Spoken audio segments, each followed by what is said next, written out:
Bonjour mes chers élèves. Aujourd'hui, on va réaliser ensemble quelques exercices se rapportant à la leçon de l'hypothèse.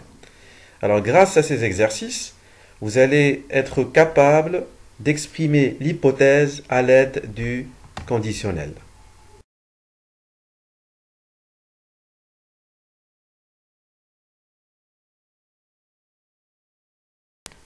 Bien, alors commençons par le premier exercice. Alors, qui peut me dire qu'est-ce qu'on vous demande de faire dans cet exercice?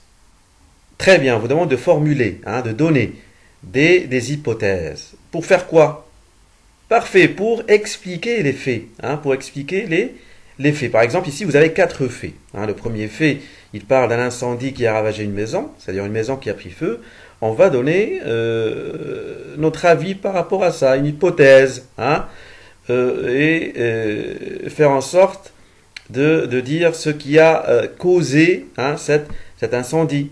Alors la même chose pour le deuxième fait. Ça parle d'un baigneur qui s'est noyé. Une personne qui était en train de nager, elle s'est noyée. On va donner une hypothèse qui parle de la cause de cette noyade. Après, vous avez un troisième fait qui parle des poissons qui ont été trouvés morts dans une rivière. C'est-à-dire, on va chercher également ce qui a causé la mort de ces poissons, en donnant une hypothèse, bien évidemment. Et enfin, vous avez un pont qui s'est effondré. On va également donner une hypothèse par rapport à cet effondrement et ce qui a causé cet effondrement, tout en utilisant, bien évidemment, le conditionnel. Très bien, le conditionnel.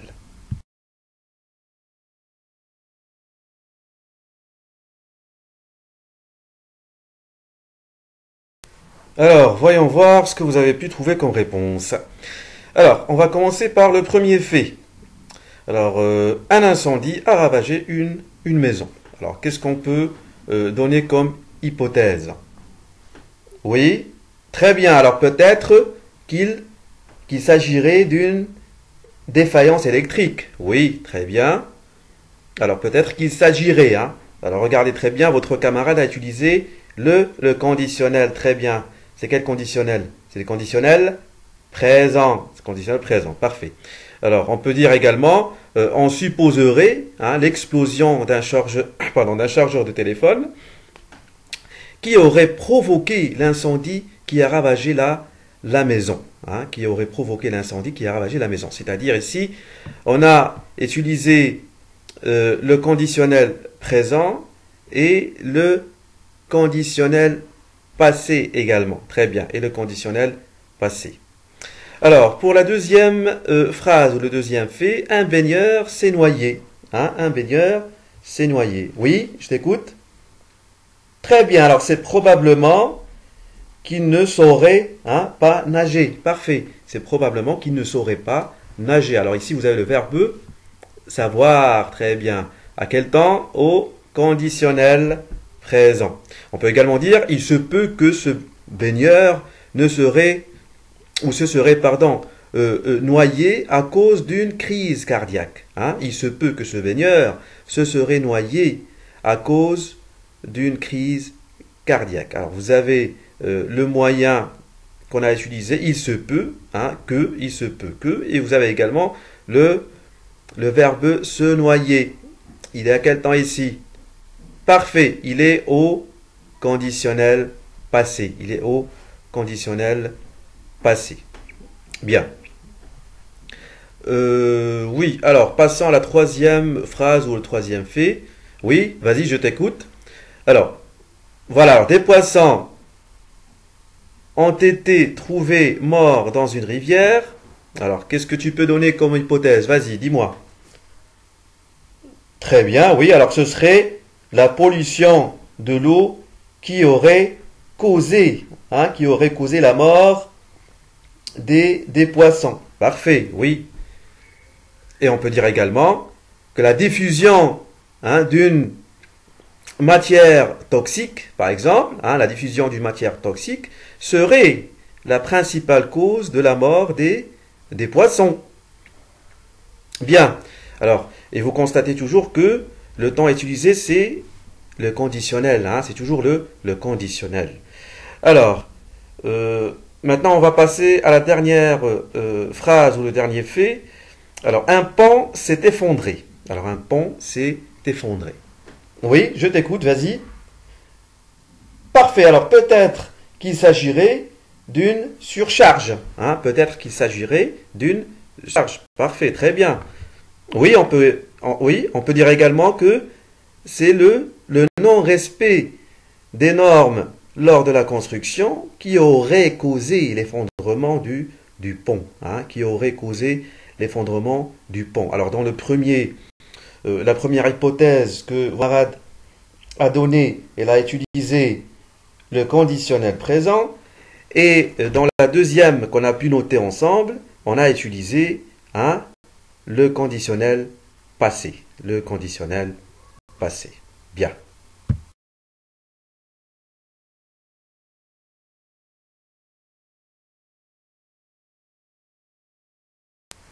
Alors maintenant, passons au deuxième exercice. Alors, qu'est-ce qu'on vous demande de faire? On vous demande d'élaborer les énoncés, effectivement, qu'on peut employer dans les situations suivantes. Vous avez 4 situations, et là, il va falloir que vous fassiez appel à votre imagination. Alors, la première situation parle d'un enquêteur qui donne une hypothèse pour expliquer l'entrée du voleur à l'usine. C'est-à-dire, il va commencer à chercher comment ce voleur a pu entrer dans cette usine. Après, vous avez un ancien pilote qui donne une hypothèse également pour expliquer le crash d'un avion. Ici, on a fait appel à l'expérience de ce pilote pour les aider à trouver les raisons de ce crash. Et vous avez dans le troisième, ou la troisième situation, un journaliste qui donne toujours des hypothèses pour expliquer l'effondrement d'un immeuble. Alors il va commencer à imaginer également. Il va commencer à imaginer et on va se mettre à la place de ce journaliste pour formuler une hypothèse. Excusez-moi. Et enfin, vous avez le policier qui donne une hypothèse également pour expliquer le suicide d'un adolescent. Alors le policier il va jouer ici le rôle d'un psychiatre également, puisque là il s'agit d'un suicide, il peut parler du côté psychique de la personne, en donnant son hypothèse par exemple. Bien.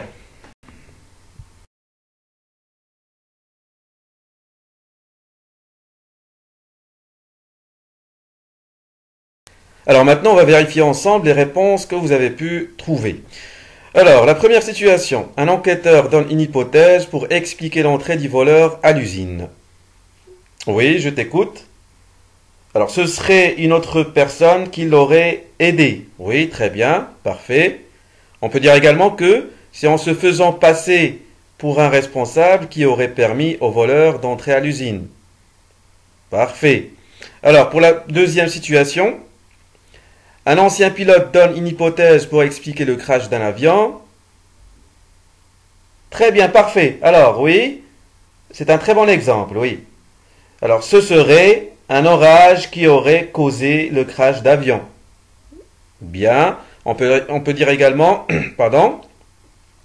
que le mauvais temps serait la principale cause du crash de l'avion. Bien. Alors, passons à la troisième situation. Un journaliste donne une hypothèse pour expliquer l'effondrement d'un immeuble. Alors, qu'est-ce qu'il peut dire, ce journaliste? Oui, alors le non-respect des normes lors de la construction serait la véritable raison de l'effondrement de l'immeuble. La véritable raison de l'effondrement de l'immeuble. Bien. Alors, la police donne une hypothèse pour expliquer le suicide d'un adolescent. Alors là, il s'agit de la dernière situation. Oui. Alors, qui peut me donner une réponse? Alors, non.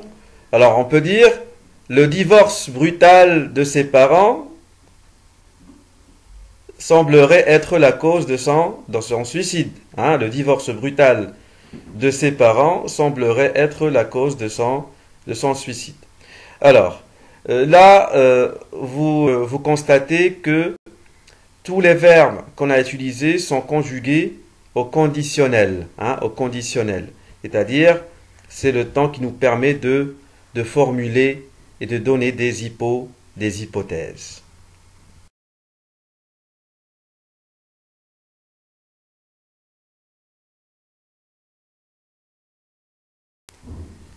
Bien, alors mes chers élèves, dans ce troisième exercice, on vous demande d'imaginer les situations dans lesquelles on peut utiliser des énoncés ci-après. Alors vous avez la situation et l'énoncé. Alors vous avez des énoncés qui sont les actes de parole et les situations, ce sont les situations de communication. Alors, on a 4 énoncés. Alors, c'est une fuite de gaz qui l'aurait tué dans la douche. L'excès de vitesse serait la principale cause de l'accident. Il y aurait au moins 2 personnes derrière le crime. Il serait mort d'une crise cardiaque. Alors, ces 3 énoncés, il va falloir qu'on trouve leur situation de communication. C'est-à-dire, on va citer la personne qui parle et elle parle à propos de quoi exactement. Bien.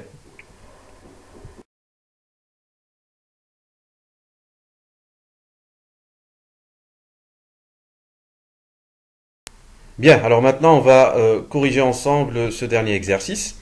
Alors, le premier énoncé, c'est une fuite de gaz qui l'aurait tué dans la douche. Oui. Oui, très bien, on peut dire que c'est un inspecteur, c'est un inspecteur ou un agent qui donne une hypothèse pour expliquer la mort d'un homme. Un inspecteur donne une hypothèse pour expliquer la mort d'un homme. Parfait. Alors, pour le deuxième énoncé, oui. Alors, l'excès de vitesse serait la principale cause de l'accident. Oui. On peut dire un policier donne une hypothèse pour expliquer la cause d'un accident. Pour expliquer la cause d'un accident. Pardon, d'un accident. Vous voyez, c'est tout simple. Alors, il y aurait au moins 2 personnes derrière le crime. Il y aurait au moins 2 personnes derrière le crime. Très bien, c'est un enquêteur qui peut dire ce genre d'énoncé. Alors, qu'est-ce qu'il va dire?